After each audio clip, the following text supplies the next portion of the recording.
Heading caption দেখে অনেকে ভাবছেন যে বিষয়টা নেগেটিভ, কিন্তু আমি এটাকে পজিটিভে নিচ্ছি।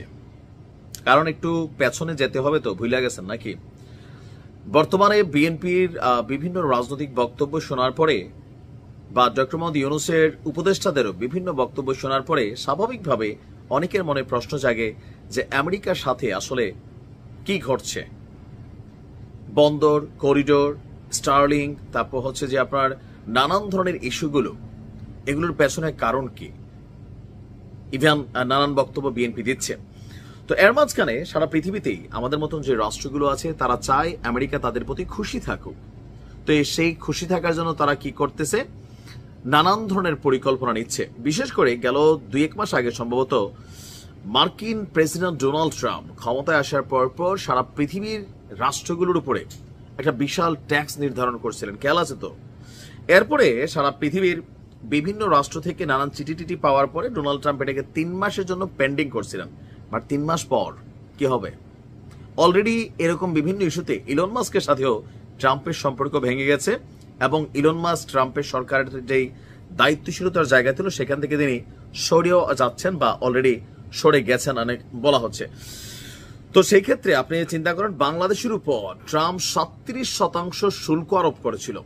সময় আস্তে আস্তে ঘনিয়ে আসছে। এখন সরকারে ডক্টর মোহাম্মদ ইউনূস আরো প্রায় 1 বছর উপরে থাকবেন ওনার দেওয়া টাইম অনুযায়ী। তো এই সময়টায় অর্থনীতির যে দুরবস্থা, রপ্তানি আমদানির মধ্যে যদি ধাক্কা খায় তাহলে তো কি অবস্থা হবে আপনি চিন্তা করেন।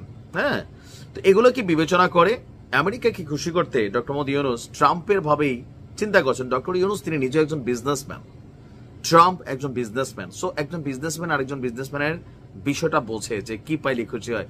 ট্রাম্পের একটাই চাওয়া যে কোনো প্রতিষ্ঠান এগুলো আমেরিকাতে হবে, যে কোনো ব্যবসা বাণিজ্য চুক্তি আপনি আমেরিকা থেকে করবেন, 2 টাকা বেশি দিয়ে কিনেন, তারপরেও আমেরিকা থেকে কিনেন।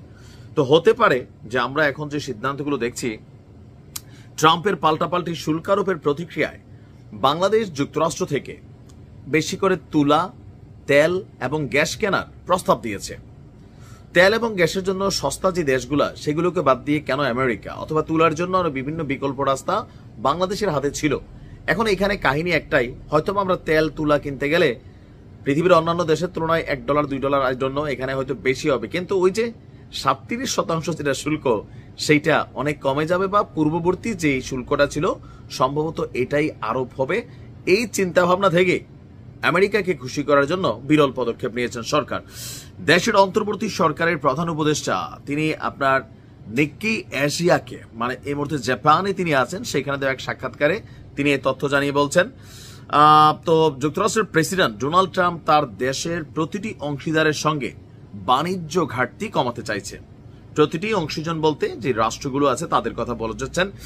ইউনূস বলছেন, যদি আরো আমেরিকান পণ্য কেনার প্রস্তাব গৃহীত হয় তাহলে বাংলাদেশ অন্যান্য দেশ থেকে অনুরূপ আমদানি কমিয়ে নিবে। মানে এখন আমরা অন্য দেশ থেকে যদি তেল কিনি, কথার কথা 10 লিটার, এখন আমরা অন্য দেশ আমেরিকা থেকে 5 লিটার আনলে অন্য দেশ থেকে 5 লিটার আনবো, সুতরাং এটা অতিরিক্ত কিনা হবে না।